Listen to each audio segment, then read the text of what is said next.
दोस्तों आज हम इस वीडियो में आपको बताएंगे व्हाट्सअप चैट हाइड कैसे करें। क्या आप भी जानना चाहते हैं how to archive chats in WhatsApp? तो इस वीडियो को पूरा देखना होगा। आप किसी भी नंबर की कर सकते हो व्हाट्सअप चैट को हाइड, ठीक है।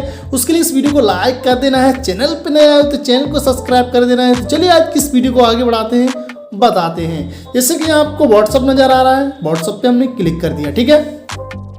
व्हाट्सअप पे यहाँ पे आप जैसे यहाँ क्लिक करेंगे, यहाँ पे आपके सामने इस तरीके से इंटरफेस नज़र आ जाएगा, ठीक है। जैसे कि आप यहाँ देख सकते हैं, आपको यहाँ बहुत सारी चैट नज़र आ जाएंगी, ठीक है। जितनी भी चैट होंगी यहाँ नज़र आ जाएंगी। अगर फिर भी नहीं नज़र आ रही तो यहाँ पे क्लिक करके उस व्यक्ति को आपको मैसेज थोड़ा भेज देना है, ठीक है। एक मैसेज डाल देना है, जैसे कि यहाँ है, ठीक है। इन्हें हम एक मैसेज कोई डाल देते हैं, आपको भी मैसेज डाल देना है, ठीक है। मैसेज डालने के बाद ही आप किसी भी चैट को छुपा सकते हो, ठीक है। तो हम क्या करेंगे, जैसे कि यहाँ पे ये नंबर है ऊपर एक, यहाँ पे ये देखो उपेंद्र भाई नंबर है, इसमें हम इसे हाइड करेंगे अपनी चैट से, ठीक है। तो हम क्या करेंगे, इस पर लॉन्ग प्रेस करके रखेंगे, ठीक है।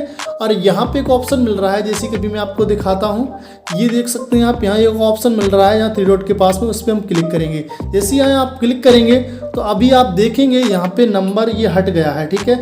यहाँ पर आपको कहीं पर भी नज़र नहीं आएगा, लेकिन ये नीचे की तरफ लिखा होगा आर्काइव, ठीक है। यहाँ पे आपको कहीं पर नजर नहीं आएगा वो नंबर, जैसे कि आप देख सकते हैं यहाँ पे मेरा उपेंद्र भाई का नंबर कहीं नहीं आएगा, चैट कहीं नहीं आएगी। अब यहाँ आर्काइव पे आप क्लिक करेंगे, आर्काइव पे, तो यहाँ पे इस तरीके से आ जाएगा। अब यहाँ से आप देख लीजिए, ठीक है, जो भी आप मैसेज वगैरह यहाँ से देख सकते हैं, देख लीजिए। उसके बाद जब आप यहाँ पे फिर से जाएंगे तो यहाँ कहीं पर भी नज़र नहीं आएगा। तो इन्हें आप कैसे वापस फिर से लेके आ सकते हैं, यहाँ पे मैंने हाइड करने का तरीका बता दिया है। अब उसे फिर से कैसे लेके आएंगे, तो इसी पे आप क्लिक करेंगे और यहाँ 3 डॉट पे क्लिक करेंगे, ठीक है। 3 डॉट पे नहीं क्लिक करेंगे, यहाँ पे हम दबा के रखेंगे, ठीक है। दबा के रखने के बाद फिर से वही ऑप्शन आएगा, उसी पे आपको क्लिक कर देना है। जैसे आप क्लिक करेंगे, यहाँ आप देख सकते हैं ये देखो आ चुकी है चैट में, ठीक है। तो इस तरीके से आप चैट को हाइड कर सकते हैं। बिल्कुल सिंपल तरीका है, बिल्कुल इजीली तरीका है। फिलहाल इस वीडियो में इतना ही। आप कोई भी थर्ड पार्टिकल एप्लीकेशन डाउनलोड ना कीजिए दोस्तों। अगर आप कोई थर्ड पार्टिकल एप्लीकेशन यूज़ करते हैं तो उसके स्वयं आप जिम्मेदार हैं, कोई आपके साथ फ्रॉड होता है तो। धन्यवाद।